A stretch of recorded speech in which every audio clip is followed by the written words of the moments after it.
이목사의 5분 5분 출애굽기 34장 18절에서 35절까지의 말씀입니다.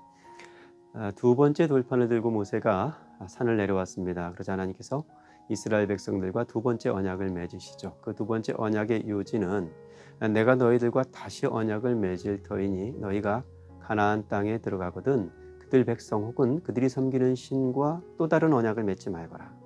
그들이 섬기는 신에게 절하지 말고 그들이 주상을 깨뜨리라. 그들의 여인을 취하지 말 것이며 무엇보다도 금송아지 같은 우상을 만들어서 세워두지 말라. 그들과 언약을 세우지 말고 그들의 신을 섬기지 말라 하는 것이 요지입니다. 오늘 본문에 이어지는 계명은 절기와 관련이 있습니다. 첫 번째 절기가 무교절인데요. 무교절은 유월절과 연관을 갖습니다. 유월절 다음 날이 무교절이고 그날로부터 일주일 동안을 무교절 절기로 지키죠. 이 유월절과 무교절은 출애굽과 연관을 갖는데요. 오늘 본문에는 이 무교절과 관련된 말씀을 세 가지 언급하고 있습니다. 첫 번째는 누룩 넣지 않은 떡을 먹으라는 거죠. 이스라엘 백성들이 애굽을 탈출할 때 긴급하게 떠나와야 했던 거로 누룩을 발효시킬 시간이 없었습니다. 누룩 없는 떡을 먹었던 그 출애굽을 기억하면서 이 무교절을 지켰습니다. 두 번째는 처음 난 것을 하나님께 드리라는 거죠. 애굽에 재앙을 내리실 때 마지막 10번째 재앙이 처음 난 것들의 생명을 앗아가는 것이었습니다. 바로는 이 10번째 재앙을 맞고서야 비로소 하나님께 항복하고 이스라엘 백성들을 풀어주었죠. 하지만 이스라엘 백성들의 집은 양의 피를 문설주에 바른 고로 이 재앙을 넘길 수가 있었습니다. 그리하여 처음 난 것을 하나님께 드림으로써 그 출애굽의 기억을 다시 새롭게 하는 것이죠. 뿐만 아니라 처음 난 것을 하나님께 드린다는 것은 이 처음 것과 함께 이어지는 모든 것이 하나님의 것이라는 신앙의 고백이기도 합니다. 오늘날 우리가 11조를 드리는 것과 같은 의미를 담고 있는 고백이라 하겠습니다. 무교절과 관련된 마지막 언급이 안식일입니다. 무교절이 시작되는 첫날과 무교절이 마치는 일곱째 날이 거룩한 성일이 됩니다. 특별히 마치는 일곱째 날은 안식일과 다 있는데요. 그 안식일에는 일을 멈추고 쉬어야 했습니다.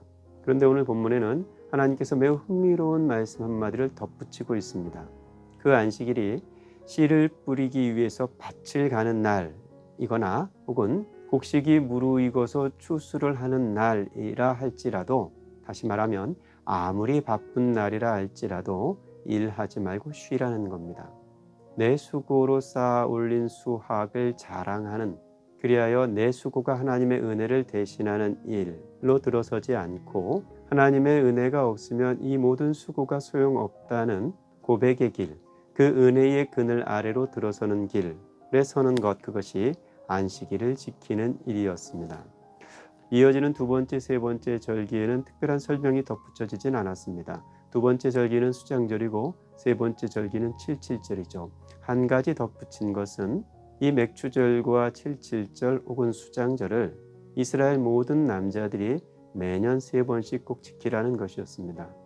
그리하여 이스라엘 사람들은 1년에 3번 절기 때마다 하나님 계신 곳으로 나와야 했습니다. 시편에 보면 성전에 올라가는 노래가 있는데 예루살렘에 있는 성전으로 향하면서 그 여정 중에 부르는 노래입니다. 실은 1년에 3차례 이 절기를 지키기 위해서 성전이 있는 곳으로 올라간다는 건 쉬운 일은 아닙니다.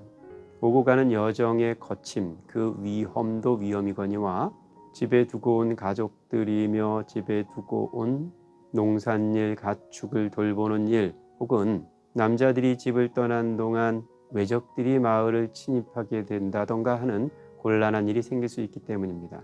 오늘 본문에는 하나님께서 그러한 일이 생기지 않도록 지켜주겠다. 그러니 걱정하지 말고 니들은 1년에 3번 꼭 이 절기를 지키기 위하여 하나님 앞으로 나아오거라, 이렇게 말씀하고 있습니다. 때로 우리는 하나님께서 지키실 일을 우리가 앞서 걱정하느라고 하나님 앞에 지켜야 할 도리를 다하지 못할 때가 있죠. 우리에게 가장 좋은 것을 내어주시는 하나님을 믿고 우리가 하나님 앞에 보여야 할 도리의 성실한 삶을 살아야겠습니다. 오늘 본문의 마지막 이야기는 모세의 얼굴에서 빛이 나는 그런 이야기입니다. 모세가 시내산에서 40일 동안 물도 마시지 않고 지내다가 내려오자 그 얼굴에 빛이 났다는 겁니다. 그 빛이 얼마나 영광스러웠던지 이스라엘 백성들이 가까이 가기 두려울 정도였어요. 그런데 모세는 자기 얼굴에 그 빛이 난다는 걸 알지 못했습니다. 내가 빛내려 한 얼굴이 아니었고 하나님께서 빛나게 해주신 얼굴이었기 때문이죠. 내가 빛내려 하지 않고 하나님께서 빛나게 해주신 얼굴이었음에도 불구하고 모세는 그 얼굴조차 수건으로 가리웠습니다. 혹여 그 빛나는 얼굴 때문에 하나님의 말씀을 듣는 백성들이 진의를 왜곡하거나 겁에 질릴까 조심스러웠기 때문일 겁니다. 모세는 자기 얼굴에서 빛이 나는 것보다 하나님의 말씀이 빛나는 것이 더 중요했습니다. 우리가 더러 하나님의 말씀을 빛내는 일보다 내 얼굴 빛내는 일에 몰두할 때가 있습니다. 내가 아니라 하나님이 빛나야 합니다. 우리는 내가 아니라 내 안에 들어오신 예수 그리스도의 빛을 증거하는 사람들이기 때문입니다.